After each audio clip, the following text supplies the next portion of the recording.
Okay, take two, because I wanted to make sure that my phone is off so it does not go off while I'm trying to record, so then you hear me being distracted.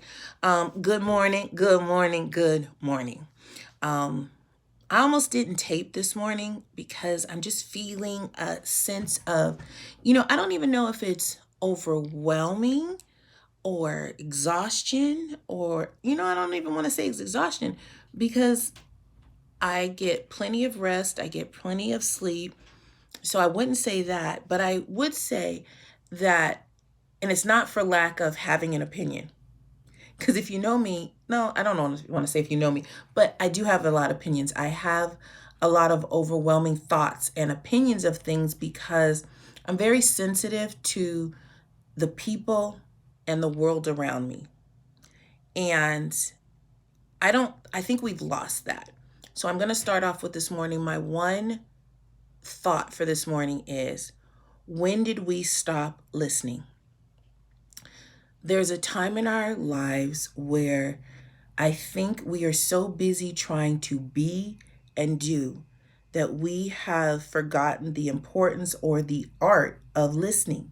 Listening to ourselves, listening to our bodies, listening to our friends. I mean, actively listening, not listening to respond, not listening to fix, not listening to get the next directive, but just being right in the space that you are and listening and being present where you are. And we don't do that anymore.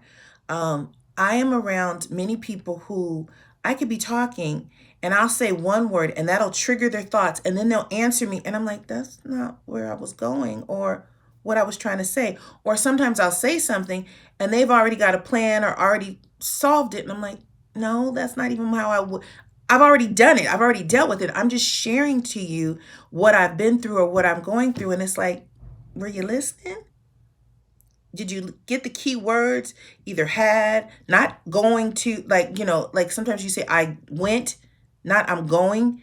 And they just hear your story and they believe, oh, well, and I even have people where after the fact you've told them and you're like, oh, I already did that. I handled that. Yeah, but you should have. I'm like, okay. So, you know, do we take turns to really listen? And you think that I'm just saying that to say that, because my question will go back to, if we are not listening to those that are present and right in front of us, are we listening to God? Are we listening to his voice? Are we listening to his direction? Are we listening to his instruction?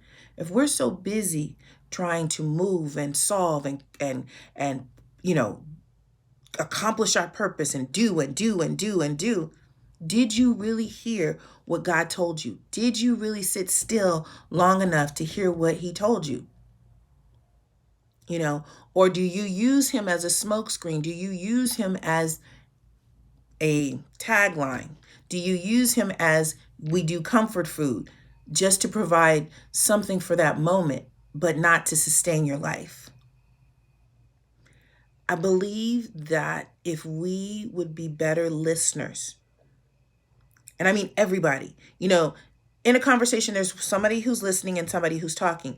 But I believe if we would be better listeners, I believe we would hear things that we probably missed before. That goes in relationships, that goes in families, that goes in friendships, that goes in marriages, that goes in jobs, everywhere. If we would just listen to one another and truly hear them, not to move, but to hear that person's heart, to hear that person's.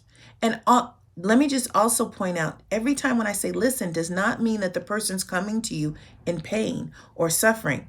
They may be coming to you excited and joy, and then they're like looking for you for a response in that manner, and you get, okay, wait, did they hear what I said? I just got blah, blah, blah, blah. I've worked really hard. And they're like, oh, great. I always say we need to listen to what people are saying and what they're not saying. Real talk, real life.